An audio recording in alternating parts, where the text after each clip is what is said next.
ये पूरे विश्व के लिए, मानवता के भविष्य के लिए प्रेरणा का पल है। स्वामी दयानंद जी और उनका आदर्श था कृण्वन्तो विश्वमार्यम्,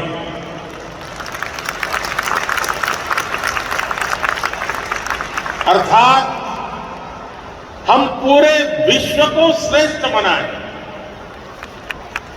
हम पूरे विश्व में श्रेष्ठ विचारों का, मानवीय आदर्शों का संचार करें। इसलिए 21वीं सदी में आज जब विश्व अनेक विवादों में फंसा है, हिंसा और अस्थिरता में घिरा हुआ है, तब महर्षि दयानंद सरस्वती जी का दिखाया मार्ग करोड़ों लोगों में आशा का संचार करता है।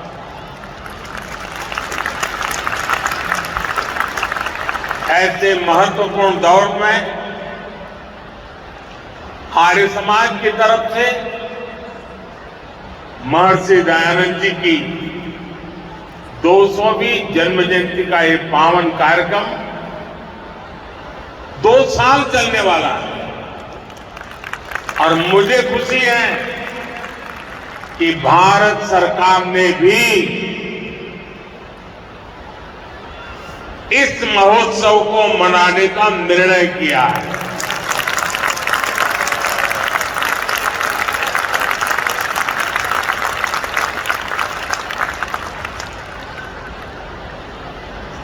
मानवता के कल्याण के लिए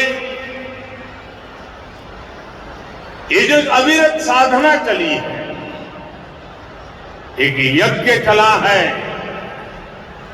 अब से कुछ देर पहले मुझे भी आहुति डालने का सौभाग्य मिला।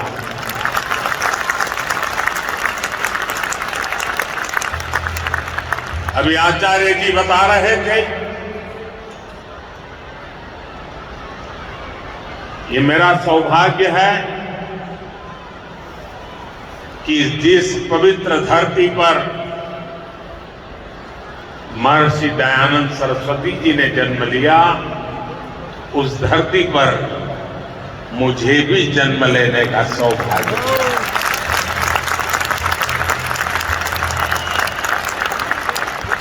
उस मिट्टी के मीठे मिले संस्कार, उस मिट्टी से मिली प्रेरणा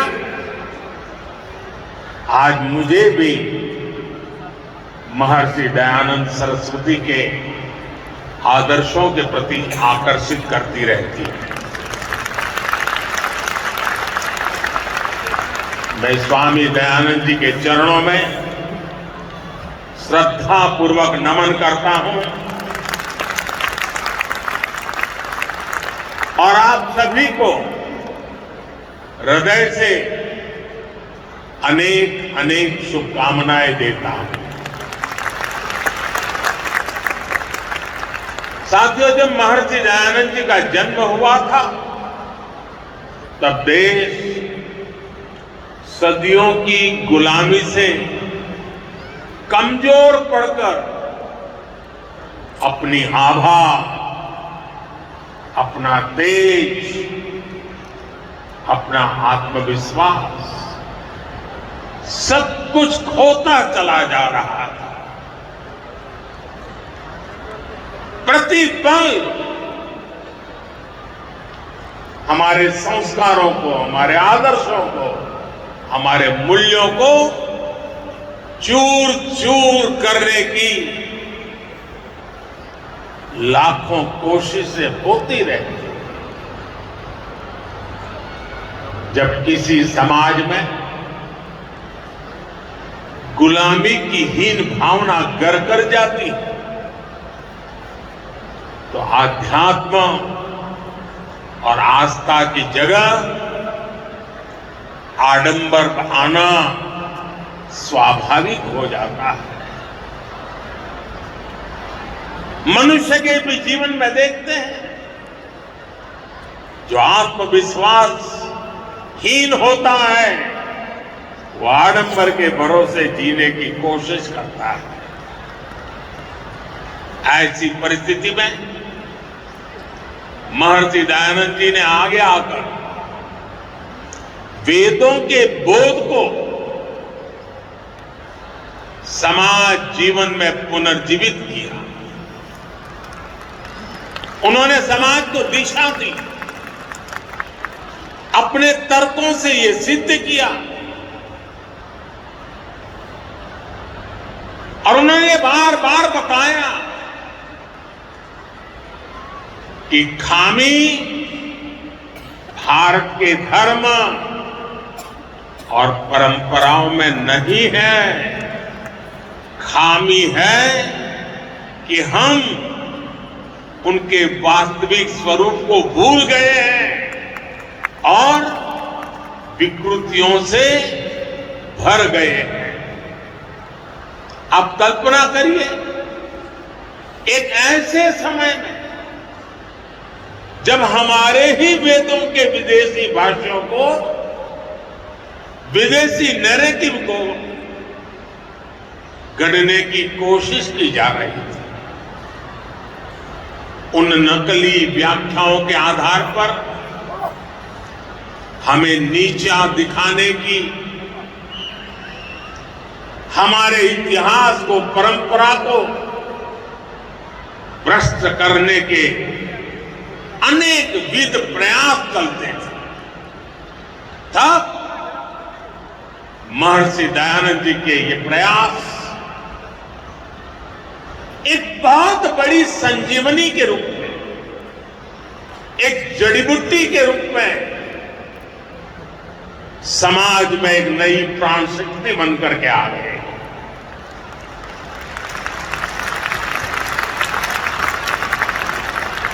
महर्षि जी ने सामाजिक भेदभाव, ऊंच नीच, छुआछूत ऐसी समाज में घर कर गई अनेक विकृतियां, अनेक बुराइयों के खिलाफ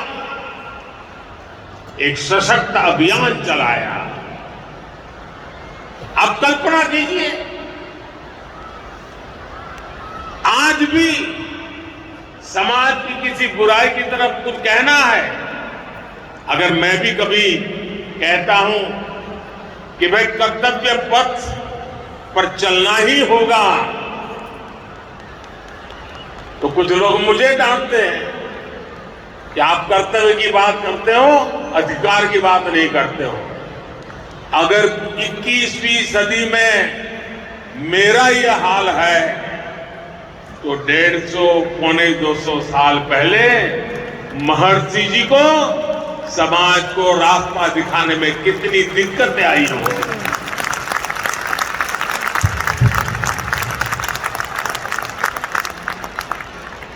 जिन बुराइयों का ठीकरा धर्म के ऊपर फोड़ा जाता था, स्वामी जी ने उन्हें धर्म के ही प्रकाश से दूर किया।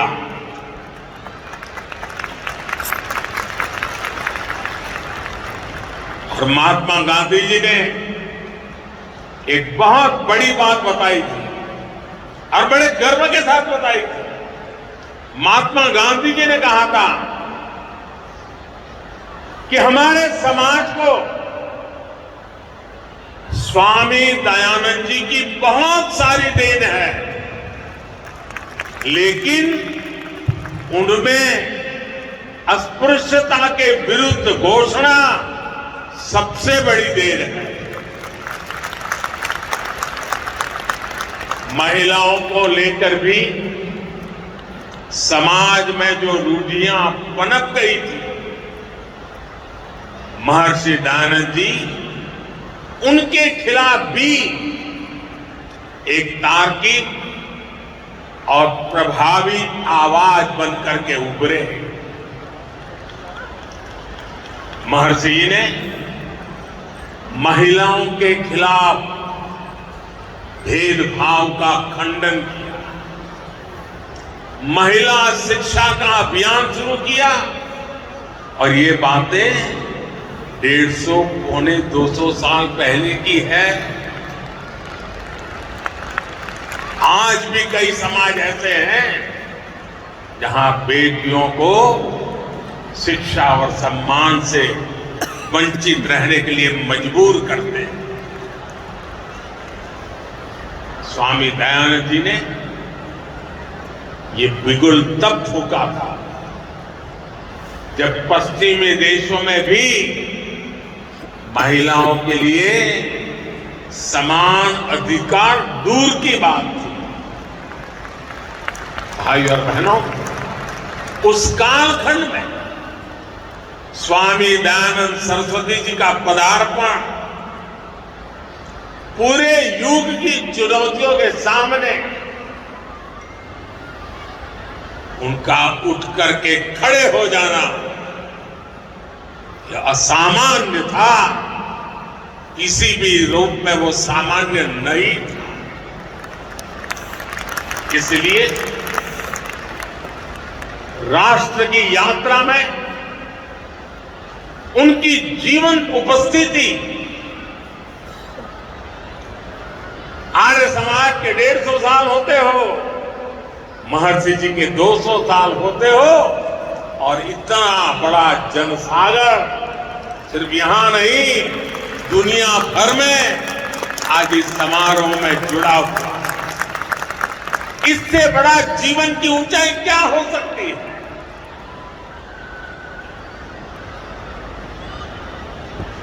जीवन जिस प्रकार से दौड़ रहा है, मृत्यु के 10 साल के बाद भी जिंदा रहना असंभव होता है।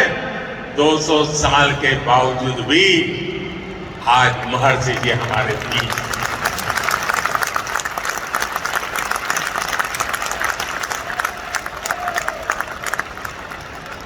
और इसीलिए आज जब भारत आजादी का अमृत काल मना रहा है तो महर्षि दयानंद जी की 200वीं जन्म जयंती एक पुण्य प्रेरणा लेकर आई है। महर्षि जी ने जो मंत्र जप दिए थे, समाज के लिए जो सपने देखे थे, देश आज उन पर पूरे विश्वास के साथ आगे बढ़ रहा है। स्वामी जी ने तब आह्वान किया था, वेदों की ओर लौटे।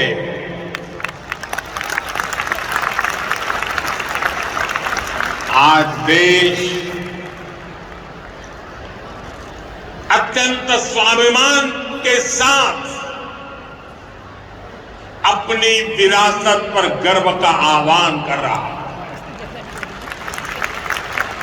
आज देश पूरे आत्मविश्वास के साथ कह रहा है कि हम देश में आधुनिकता लाने के साथ ही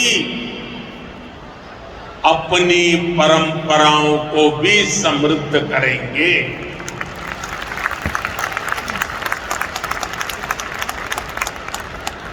विरासत भी, विकास भी, इसी पटरी पर देश नई ऊंचाइयों के लिए दौड़ पड़ा है।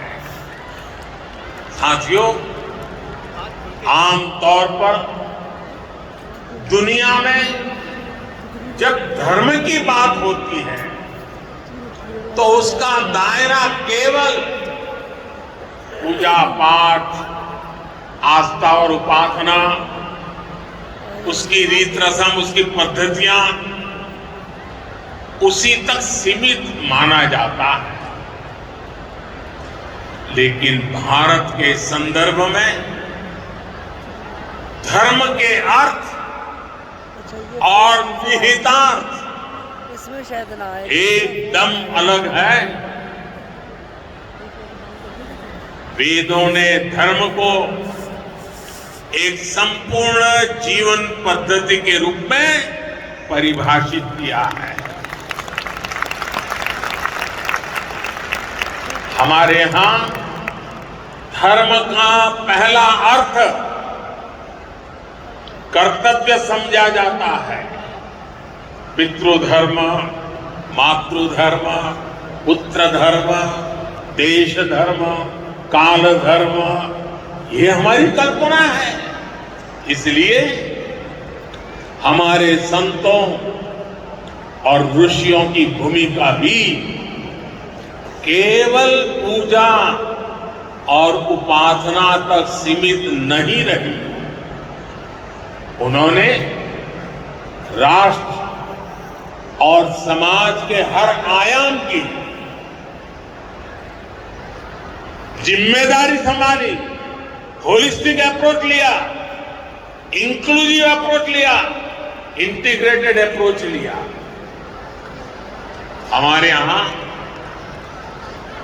भाषा और व्याकरण के क्षेत्रों को पाणिनि जैसे ऋषियों ने समृद्ध किया। योग के क्षेत्र को पतंजलि जैसे महर्षियों ने विस्तार दिया। आप दर्श आएंगे तो पाएंगे कि कवियों ने बौद्धिकता को नई प्रेरणा दी।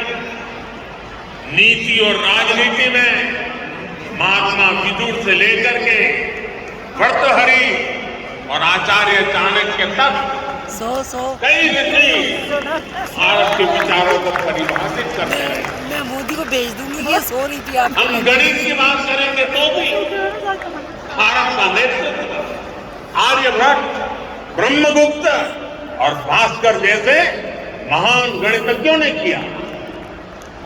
उनकी प्रतिष्ठा एक ऋषि से जरा भी कम नहीं थी। विज्ञान के क्षेत्र में तो कणाद और वराहमिहिर जैसे लेकर के चरक और सुश्रुत तक अनगिनत नाम है। जब स्वामी दयानंद जी को देखते हैं तो हमें पता चलता है कि उस प्राचीन परंपरा को पुनर्जीवित करने में उनकी कितनी बड़ी भूमिका रही है और उनके भीतर आत्मविश्वास कितना गजब का होगा।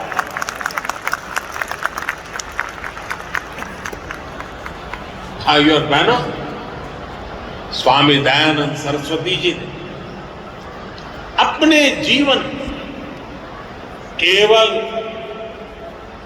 एक मार्ग ही नहीं बनाया, बल्कि उन्होंने अनेक अलग अलग संस्थागत व्यवस्थाओं का भी सृजन किया। और मैं कहूंगा कि ऋषि जी अपने जीवन काल में क्रांतिकारी विचारों को लेकर के चले, उसको जिए, लोगों को जीने के लिए प्रेरित किया। लेकिन उन्होंने हर विचार को व्यवस्था के साथ जोड़ा, इंस्टीट्यूशनलाइज किया और संस्थानों को जन्म दिया। ये संस्थाएं दशकों से अलग अलग क्षेत्रों में कई बड़े सकारात्मक काम कर रही है। परोपकारिणी सभा की स्थापना तो महर्षि जी ने खुद ने की थी। ये संस्था आज भी प्रकाशन और गुरुकुलों के माध्यम से वैदिक परंपरा को आगे बढ़ा रही है। कुरुक्षेत्र गुरुकुल हो, स्वामी श्रद्धानंद ट्रस्ट हो या महर्षि दयानंद सरस्वती ट्रस्ट हो, इन संस्थानों ने राष्ट्र के लिए समर्पित कितने ही युवाओं को गढ़ा है। इसी तरह स्वामी दयानंद जी से प्रेरित विभिन्न संस्थाएं गरीब बच्चों की सेवा के लिए, उनके लिए भविष्य के लिए सेवा भाव से काम करें। और ये हमारा संस्कार है, हमारा परंपरा है। अभी जब हम टीवी पर तुर्की के भूकंप के दृश्य देखते हैं, बेचैन हो जाते हैं, पीड़ा होती है। मुझे याद है 2001 में जब गुजरात में भूकंप आया, पिछली शताब्दी का भयंकर भूकंप था, उस समय जीवन प्रभात ट्रस्ट के सामाजिक कार्य और राहत बचाव की भूमिका तो मैंने खुद देखी। समग्र जी की प्रेरणा से काम जो भी स्वामी जी ने रोका था, वो आज विशाल वटवृक्ष के रूप में आज पूरी मानवता को छाया दे रहा है। साथियों, आजादी के अमृत काल में आज देश उन सुधारों का साक्षी बन रहा है जो स्वामी दयानंद जी की भी प्राथमिकताओं में था। आज हम देश में बिना भेदभाव के नीतियों और प्रयासों को आगे बढ़ते देख रहे हैं। जो गरीब है, जो पिछड़ा और वंचित है, उसकी सेवा आज देश के लिए सबसे पहला यज्ञ है। वंचितों को वरीयता, इस मंत्र को लेकर हर गरीब के लिए मकान, उसका सम्मान, हर व्यक्ति के लिए चिकित्सा, बेहतर सुविधा, सबके लिए पोषण, सबके लिए अवसर, सबका साथ, सबका विकास, सबका विश्वास और सबका प्रयास, ये मंत्र देश के लिए एक संकल्प बन गया है। बीते 9 वर्षों में महिला सशक्तिकरण की दिशा में देश तेज कदमों से आगे बढ़ा है। आज देश की बेटियां बिना किसी पाबंदी के रक्षा सुरक्षा से लेकर स्टार्टअप तक हर भूमिका में राष्ट्र निर्माण को गति दे रही है। अब बेटियां सियाचिन में तैनात हो रही हैं और फाइटर प्लेन राफेल भी उड़ा रही है। हमारी सरकार ने सैनिक स्कूलों में बेटियों के एडमिशन, उस पर जो पाबंदी थी उसे भी हटा दिया। स्वामी दयानंद जी ने आधुनिक शिक्षा के साथ साथ गुरुकुलों के जरिए भारतीय परिवेश में ढली शिक्षा व्यवस्था की भी वकालत की थी। नई राष्ट्रीय शिक्षा नीति के जरिए देश ने अब इसकी भी बुनियाद मजबूत की है। साथियों, स्वामी दयानंद जी ने हमें जीवन जीने का एक और मंत्र दिया था। स्वामी जी ने बहुत ही सरल शब्दों में उन्होंने बताया था, आखिर परिपक्व कौन होता है? आप किसको परिपक्व कहेंगे? स्वामी जी का कहना था और बहुत ही मार्मिक है। महर्षि जी ने कहा था, जो व्यक्ति